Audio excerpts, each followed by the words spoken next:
तो सभी अपनी पवित्रता के महत्व को बहुत समझ लें और इस पर ध्यान दें।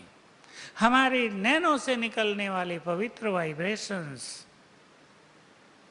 अगर पानी पर पड़ते हैं तो पानी बहुत बड़ी दवाई बन जाता है, अनेक रोग उससे ठीक हो सकते हैं।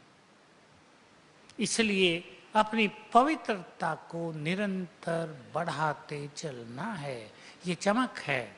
कल बहुत अच्छा लग रहा था, देवताओं के बारे में बहुत चर्चाएं थी, कल ही थी शायद, पवित्रता की बात थी देवताओं की। उनके शरीर सतो प्रधान होंगे तो कंचन की तरह चमकते रहेंगे, चेहरों पर दिव्यता और तेज होगी। ये सब पवित्रता का प्रभाव होगा ना। रोग और दवाइयों का तो वहां प्रश्न ही नहीं है। समस्याएं, अपराध और जेल और ये पुलिस और मिलिट्री, इनकी तो आवश्यकता ही नहीं है। ऐसे सुंदर संसार में हम जा रहे हैं जहां हमें कमाने की चिंता नहीं, खाने की भी चिंता नहीं। पता है माताओं को शुरू में भोजन पकाना नहीं पड़ेगा, इसलिए माताएं बिल्कुल निश्चिंत रहेंगी। माताओं का सबसे बड़ा काम घरों में यही होता है ना। क्यों? प्रकृति ही इतनी चीजें देगी। देवता तो शुरू के देवता, सतयुग के पहले जन्म वाले तो नेचर क्योर पर जिएंगे, आनंदित होंगे। आजकल नेचर क्योर कराते हैं ना। फल, बहुत सुंदर चीजें कच्ची ही खाने की इतनी स्वादिष्ट होंगी कि पकाने की जरूरत ही नहीं। क्यों पका के मेहनत करेंगे? क्यों आग जलाएंगे देवता? धुआं क्यों उठेगा वहां? इसकी जरूरत नहीं होगी। देवलोक में कोई कष्ट होता नहीं है। तो ऐसी सुंदर दुनिया कौन रच रहा है हमारे लिए? सोचो, उससे हमें कितना प्यार करना चाहिए। जो हमारे लिए हथेली पर स्वर्ग लेकर आया है, जो स्वयं हमारे घर में मेहमान बनकर आया है, जो हम उसके बच्चे हैं ना। माँ बाप भी अपने बच्चों की बहुत केयर करते हैं। वो हमारा माता पिता होने के नाते हम सब आत्माओं की इतनी केयर कर रहा है, माया से भी संभाल कर रहा है। और क्या, मुझे ये बात बहुत अच्छी लगती है जब मैं किसी भी स्टूडेंट्स को देखता हूँ जो मेरे पास आते हैं कि वो कोचिंग के लिए, हायर स्टडी के लिए, MBA में एडमिशन के लिए, MTech में जाने के लिए कितनी कोचिंग कर रहे हैं, मेहनत कर रहे हैं, रात दिन एक कर रहे हैं। नहीं बैठे हैं यहाँ कई स्टूडेंट्स, करते हैं ना।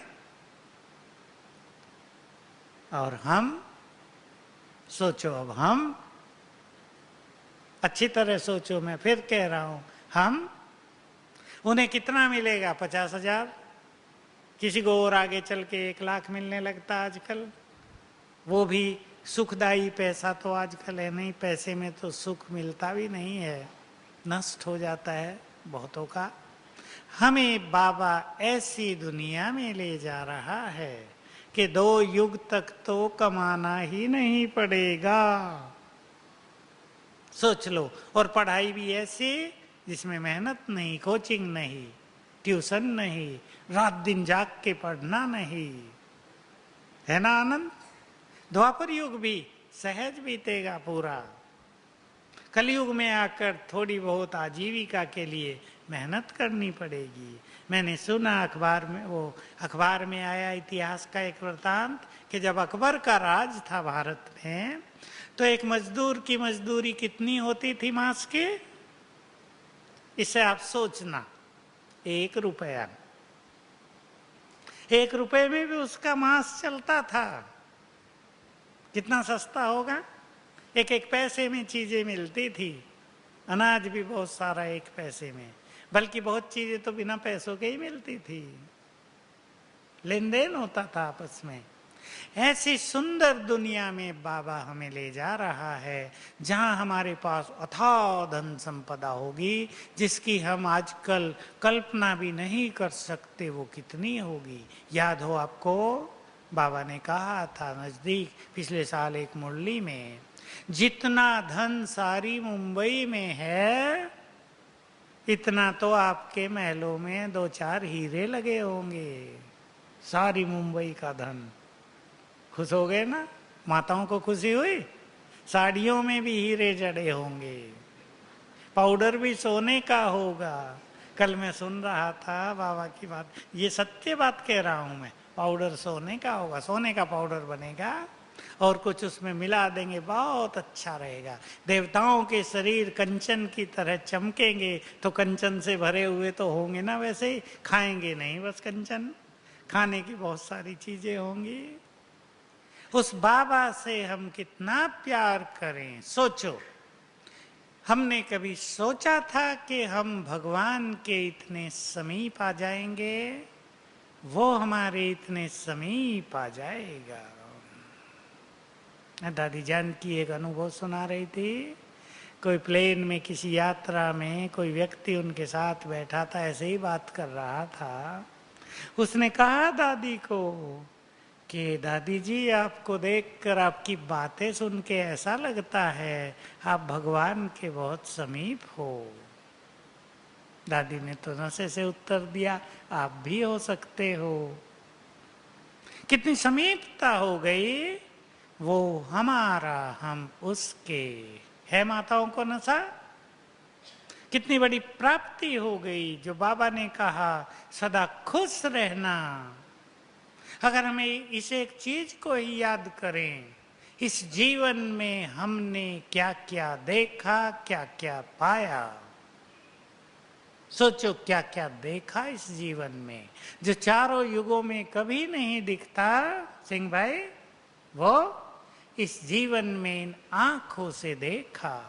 भगवान युग कैसे बदलता है, वो नए संसार की रचना कैसे करता है। सुंदर प्रोसीजर, जिसको कोई समझ नहीं सकता, जिसकी शास्त्रों में चर्चा नहीं, न कोई कर सकता, जिसके बारे में वैज्ञानिक, इतिहासकार, मनोवैज्ञानिक, दार्शनिक कुछ नहीं जान सकते, वो हम सब इन आंखों से देख रहे हैं। देख रहे हैं, देख रही हैं माताएं, भगवान कैसे युग बदल रहा है। कितना सूक्ष्म तरीका है उसका, एक एक आत्माओं को पावन बनाना। बाबा कहते हैं ना, अभी भी आया था, बाप एक एक पर मेहनत करते हैं। बच्चे, बाप की इस मेहनत को व्यर्थ न गंवा देना। भगवान मेहनत करता है, कोई सोचेगा? लोग तो सोचते हैं भगवान तो चुटकी बजाए सब काम हो जाए, लेकिन उन्हें क्या पता कि वो भी अपने बच्चों को तैयार करने के लिए मेहनत करता है, मेहनत करता है बहुत। मुझे किसने बताया, महादेव सीरियल आता है तो महादेव स्वयं और पार्वती कार्तिकेय को तैयार करने में कितनी मेहनत कर रहे हैं।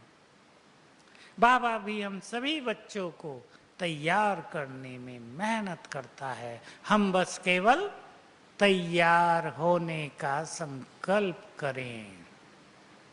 मैं सोचा करता था, बाबा के मन में कितनी श्रेष्ठ इच्छा है कि मेरे बच्चे बाप समान बन जाएं, है ना? बाबा अपनी ये शुभकामना हमारे सामने व्यक्त करते रहते हैं।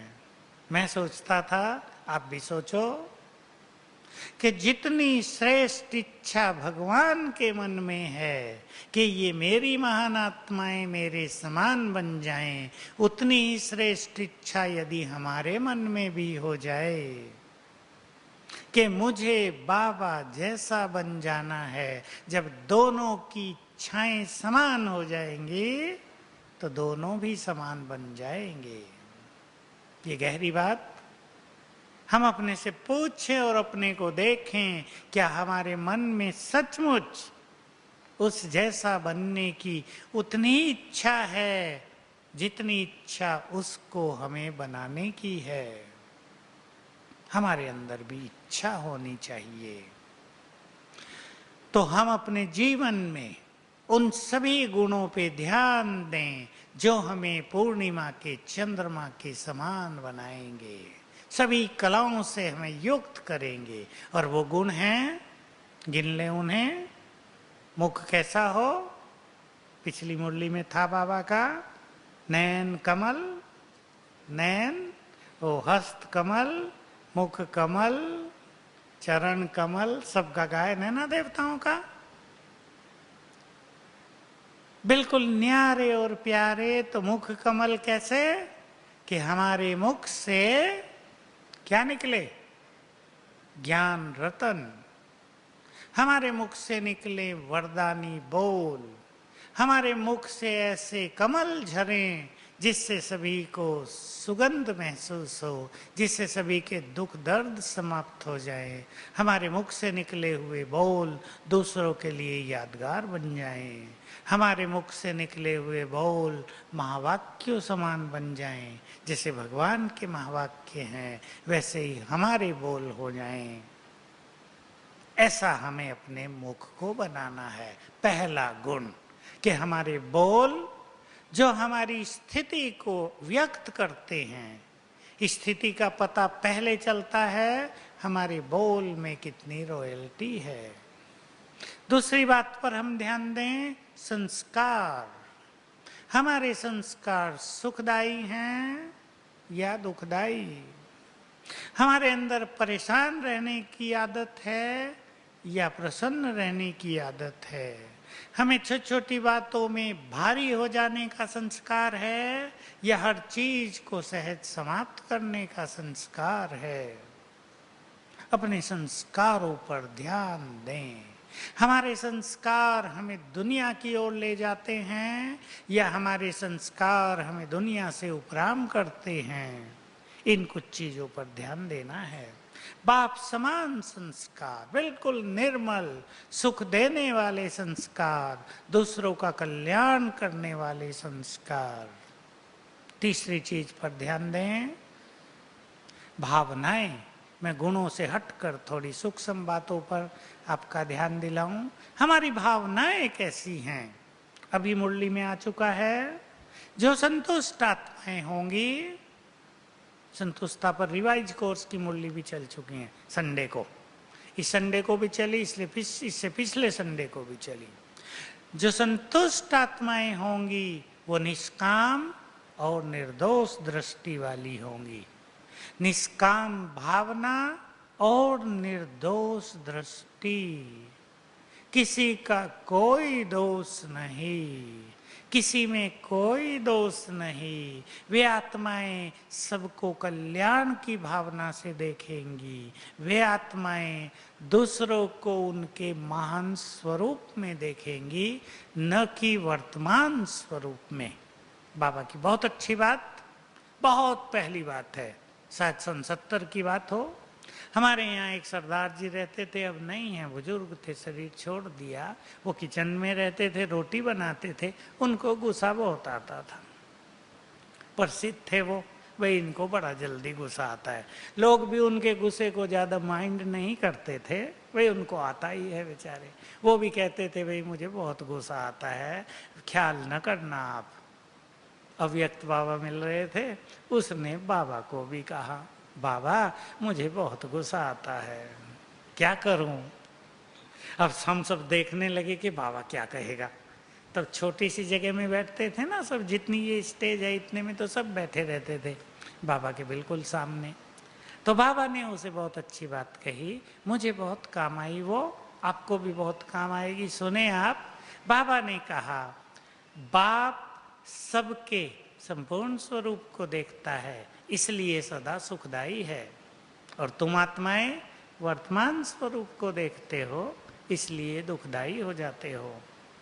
बहुत गुह्य बात है। हमें वर्तमान में दूसरों के गुण अवगुण दिखाई देते हैं ना, संपूर्ण स्वरूप विस्मृत रहता है।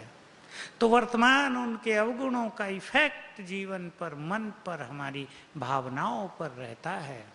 पर अगर हमें अपनी भावनाओं को निर्मल करना है, अगर हमें अपनी भावनाओं को कल्याणकारी बनाना है, तो हम ये थोड़ी सी प्रैक्टिस करें जरा।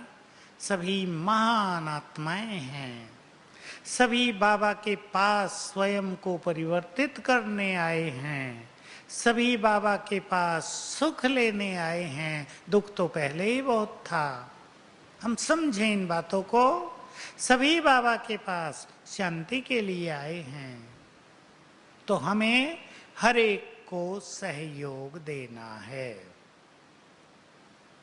दुनिया से निकलकर दुनिया की अग्नि में तपती हुई आत्माएं शीतल होने के लिए बाबा के पास आई हैं।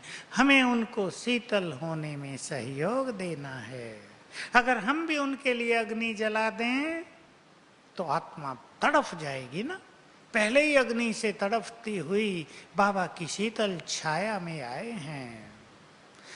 इससे हमारी भावनाएं बहुत सुंदर रहेंगी, हमारा दृष्टिकोण बहुत निर्मल हो जाएगा। हम सहयोगी भावना अपनाएं। एक है स्थूल में सहयोग देना, दूसरा है इस तरह सहयोग देना। और भी दुनिया में भी आप रहते हैं, विचार करें। लोग पहले ही बहुत टेंशन में रहते हैं। हमारे शब्द यदि उनकी टेंशन को बढ़ा दें तो वो कहां जाएंगे। लोग पहले ही शांति की तलाश में हैं और जिनसे उन्हें शांति मिलनी है वो भी उन्हें अशांत कर दें तो वो कहां जाएंगे। चिंतन करें सभी। इसलिए हम दूसरों की वर्तमान स्थिति को न देखकर उनकी भावनाओं को देखें। एक व्यक्ति घर से लड़कर ऑफिस में पहुंचता है, वो टेंशन में भरा हुआ है। उसका साथी थोड़ी भी गलती करता है, उसे क्रोध आएगा बहुत, क्योंकि वो पहले से परेशान आया है। अब ये साथी भी सोचेगा ये रोज मेरे पे गुस्सा करता है, वो भी गुस्सा करेगा, समस्या बढ़ जाएगी। हम शांति देने वाले हैं, हम दूसरों को शीतल बनाने वाले हैं, हम दूसरों को सहयोग देने वाले हैं। एक और सुंदर बात मैं आप सबको कहना चाहता हूँ, बहुत सुंदर है, रोज सुननी सुनानी चाहिए। सभी भाई बहनें खुद भी इसको रोज याद करें और रोज सुनाएं दूसरों को। और वो ये है, हम सभी पूर्वज हैं। इस फीलिंग को, इस स्वमान को, इस स्मृति को, इस अवेयरनेस को बहुत बढ़ाएं सभी। कौन है हम सब? माताएं पूर्वज हैं और पूर्वजों के द्वारा होती है सबकी पालना। याद रखेंगे हम, हमारा एक एक संकल्प अनेक आत्माओं की पालना करता है। जितने सुंदर संकल्प हमारे पास होंगे, हमसे ऑटोमेटिकली दूसरों की पालना होती रहेगी। संकल्पों से पालना दें सभी को। पसंद है? सुना माताओं ने ध्यान से, या उठने वालों को देखने में लग गए? हम संकल्पों से सबकी पालना करें। हम कम से कम ये संकल्प तो कर लें, जिन लोगों को आप जानते हैं ये सभी सुखी हो जाएं। देखो इसका प्रभाव। छोटा सा संकल्प भक्ति में भी चलता आया है ना ये। हम जिन लोगों को जानते हैं उनके लिए संकल्प कर दें, ये सभी शांत हो जाएं, इनको इनके जीवन में सफलता प्राप्त हो जाए। मनुष्य क्या सोचता है? इसने मुझे तंग किया था, ये फेल हो जाए जीवन में, ये काम करने जा रहा है ना, इसका काम हो ही नहीं। सोचते हैं ना ऐसे? उल्टे संकल्प ज्यादा करते हैं। इसने पैसा ऐसा वैसा बहुत कमाया, देखना इसका पैसा इसको तंग करेगा, हॉस्पिटलों में ले जाएगा, इसको डॉक्टरों को जाएगा। हम सोचते हैं हम बहुत अच्छा सोच रहे हैं, पर नहीं।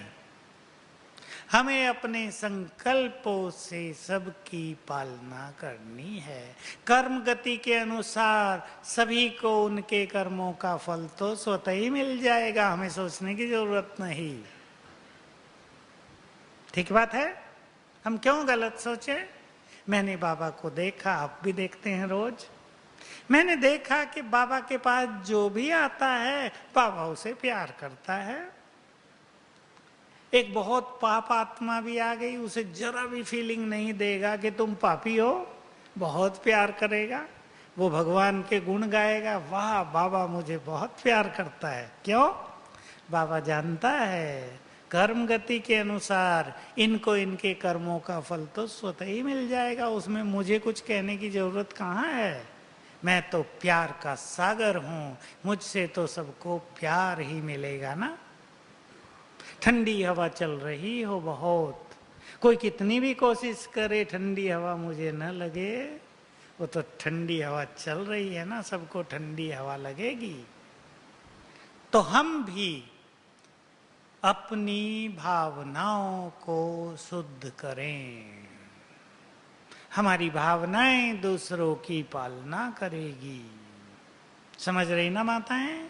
संकल्प किया करें रोज उठ के, सभी सुखी हो जाएं, सब पवित्र हो जाएं, सबके चित्त निर्मल हो जाएं। तो ये जो संसार में तूफान उठ गया है ना भारत में, पता कौन सा? बलात्कार का। बड़ी बुरी दशा इससे हो सकती है ना। सबकी बच्चियां बच्चे स्कूलों में पढ़ने जाते हैं, माँ बाप को डर होगा कुछ हो न जाए इनके साथ। कितनी दयनीय स्थिति हो गई है। हम सभी इसको रोकने में समर्थ हैं। सभी एक साथ अपने पवित्र स्वरूप में स्थित होकर संकल्प करें, इस संसार से ये वासनाओं का अंधकार नष्ट हो जाए। सभी संकल्प किया करेंगे, क्योंकि इसमें पुलिस, सरकारें, कोर्ट कुछ नहीं कर सकेंगे। वहां तो लोग तब पहुंचते हैं ना जब हो जाता है, और हमारे पास वो शक्ति है कि ये हो ही ना। लेकिन हम सब एक साथ मिलकर ये संकल्प करेंगे, ये काम वासना का अंधकार इस वसुंधरा से सदा के लिए समाप्त हो जाए। वैसे भी ये अति आ गई है, और अति के बाद इसका अंत होना निश्चित है। लेकिन इसका प्रकोप बहुत भयानक हो रहा है। आत्मा इसमें जल रही है, संसार में अशांति फैल रही है। और इससे भी बुरी चीज, हमारा भारत जो सबसे महान है, जिसकी सभ्यता संसार के लिए अनुकरणीय रही है, उसको सिर नीचा करना पड़ रहा है। मुझे समाचार मिले, विदेशों में जो बहुत भारतीय रहते हैं उनको सुनना पड़ रहा है, तुम तो कहते हो हमारा भारत ऐसा है वैसा है, ये क्या हो रहा है तुम्हारे भारत में? निश्चित रूप से देवभूमि पर, भगवान की जन्मभूमि पर, जहाँ की सभ्यता सबसे महान रही है, वहाँ के लिए ये सब दृश्य लज्जाजनक हैं, सिर नीचे करने वाले हैं। हम सब संसार की पालना करेंगे तो अपने संकल्पों से, अपनी पवित्रता से, अपनी भावनाओं से, अपने सुंदर वचनों से, वरदानी बोलों से हमें संसार की पालना करनी है। बहुत अच्छी तरह सभी बाबा की इन चीज़ों पर ध्यान दें जो बाबा हमें होमवर्क दे गए हैं। हम बदलेंगे क्योंकि हम महान आत्माएं हैं, इस देव देवियां हैं। एक एक के बदलने से लाखों लोग बदलेंगे। हम अपनी ऐसी जिम्मेदारी समझते हुए अपनी पुरुषार्थ की गति को तेज करेंगे। ओम शांति।